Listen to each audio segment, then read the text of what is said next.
In the year 1940, Europe was learning a new definition of fear. Poland had already fallen, crushed between two invading powers, its cities broken, its people hunted. German occupation was not simply military control, it was systematic humiliation and terror. In Warsaw, daily life became a gamble with death. Streets could be sealed without warning. Random roundups were carried out at dawn, at noon, at dusk. Men were dragged from trams, cafes, and apartments, beaten in front of their families, and loaded onto trucks bound for unknown places. No one knew who would be taken next, only that resistance meant execution on the spot. Among the whispered rumors moving through the city, one name was repeated with growing dread: Auschwitz. At first, people believed it was a prison camp, a place of forced labor for political enemies. But as weeks turned into months, those sent there never returned. Letters stopped. Families received no confirmation of death, no bodies, no graves. Just silence.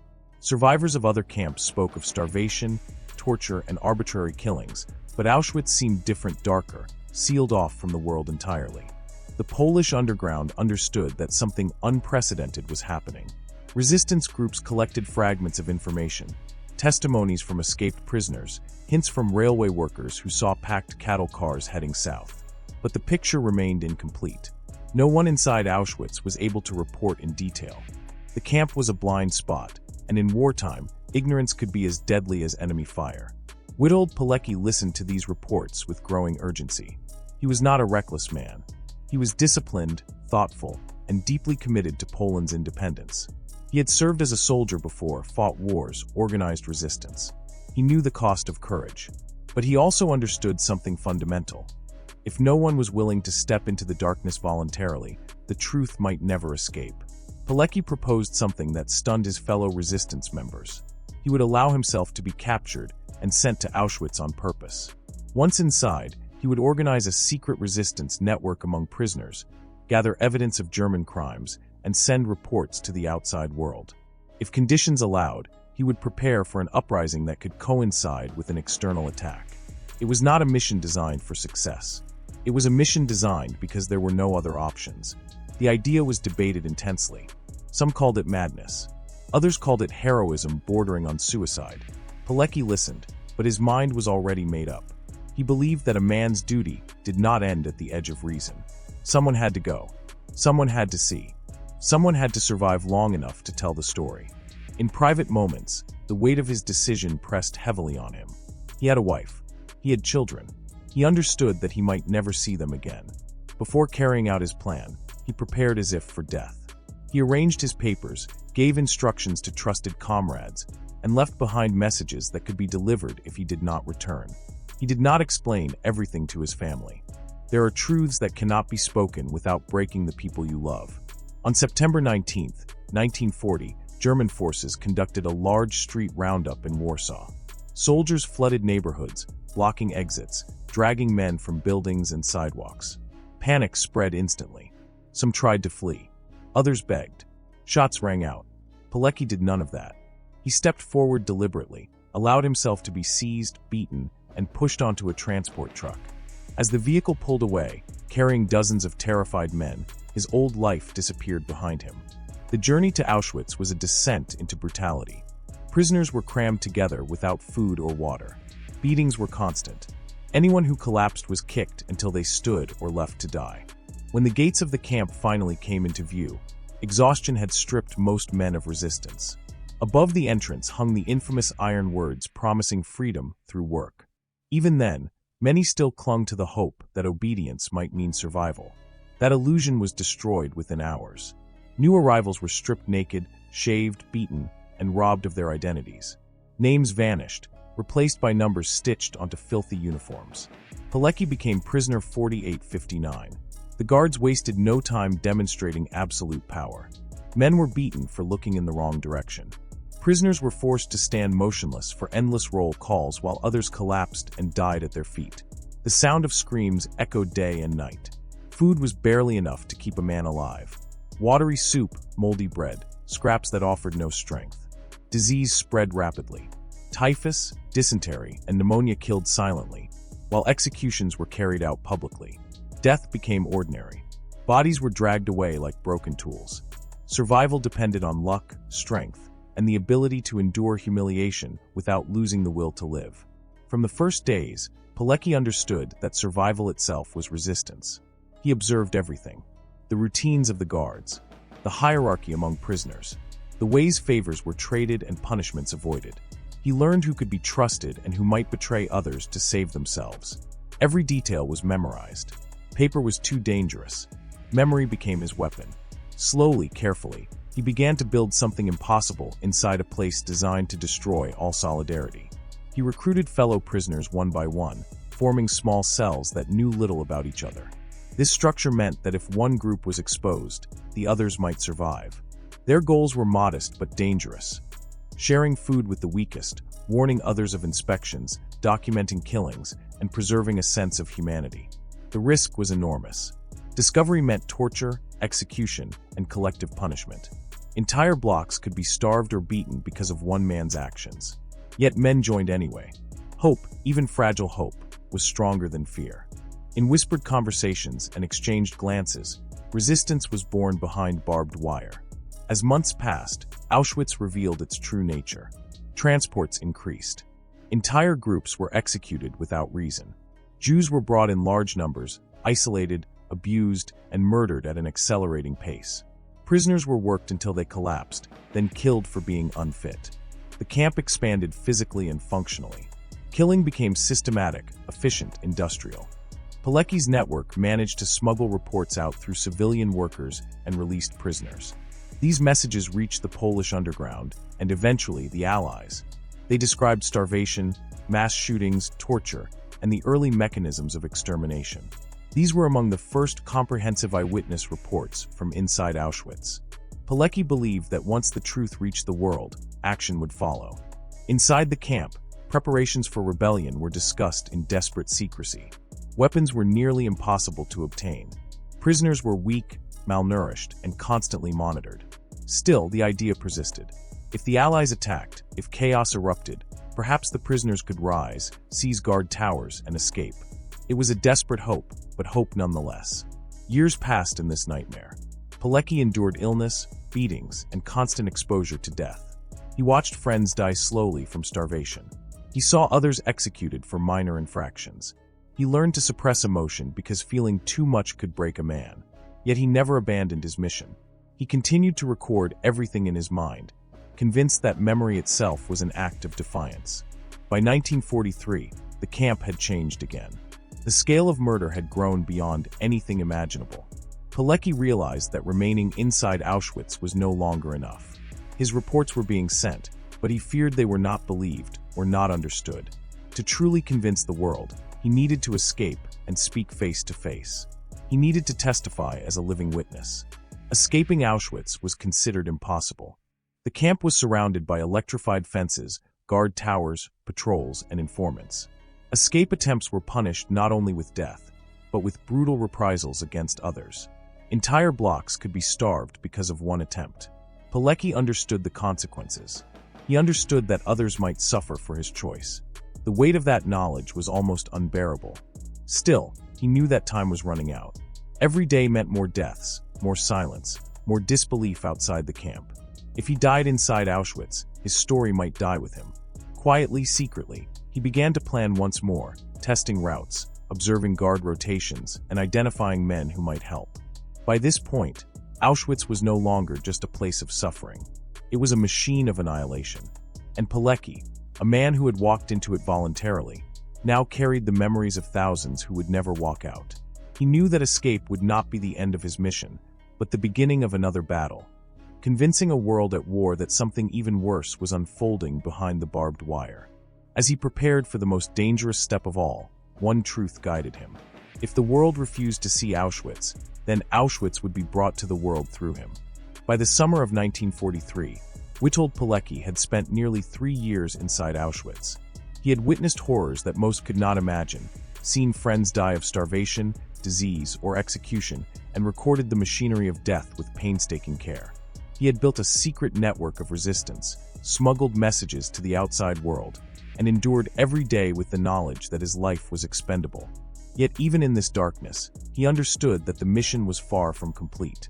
The reports he sent had reached the Polish underground, but the Allies had not acted in any meaningful way.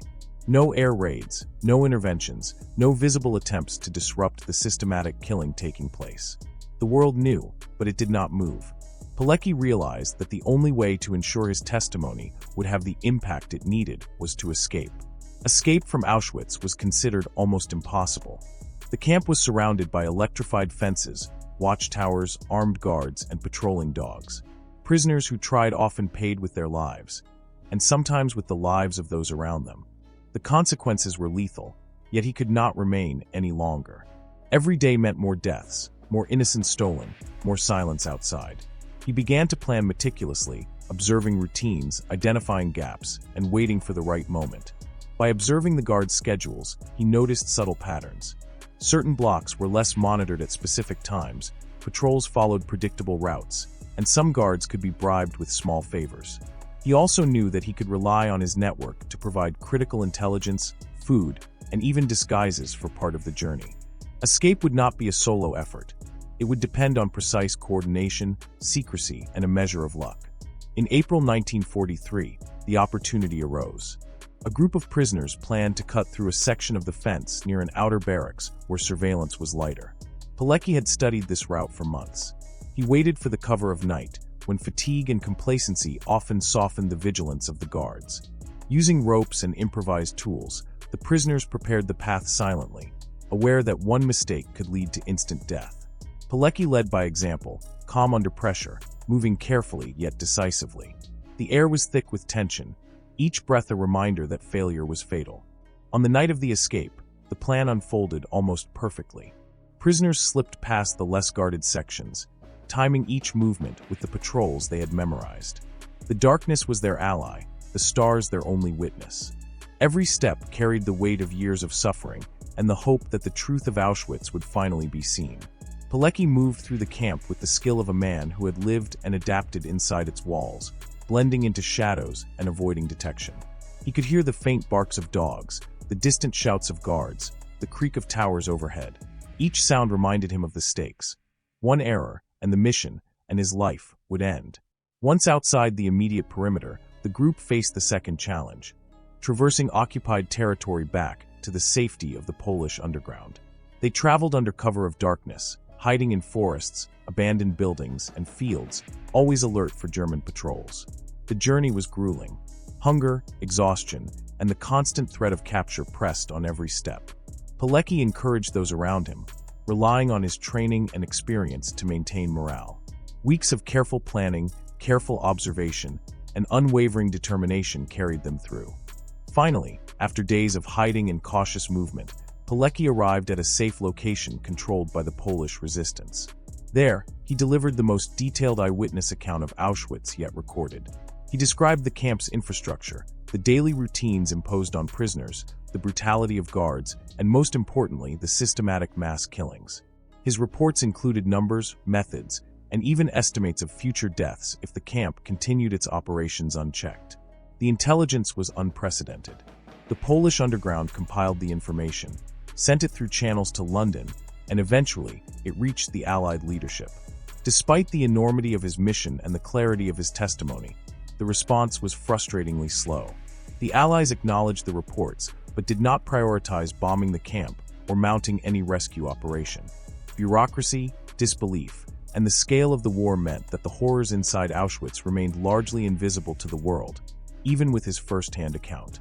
Still, Pilecki refused to allow frustration to deter him. His role had been to witness, to survive, and to deliver the truth. He had fulfilled that duty, even if action lagged behind. After escaping, Pilecki did not return to a life of safety. Instead, he resumed his work with the Polish resistance, organizing sabotage, gathering intelligence, and preparing for the eventual liberation of Poland. He remained committed to the cause, aware that the war was far from over. His time in Auschwitz had changed him. He bore scars, both physical and emotional, that would never fully heal. Yet he understood that the mission he undertook, entering a place of almost certain death to ensure the world knew, was a duty beyond personal survival. Tragically, Pilecki's story did not end with recognition. After World War II, Poland fell under Soviet influence, and the new communist authorities viewed independent resistance fighters like him with suspicion. Despite his extraordinary bravery, Pilecki was arrested in 1947, accused of espionage and plotting against the state. He was tortured, imprisoned, and ultimately executed in 1948. His sacrifice, initially ignored, was buried under layers of political repression.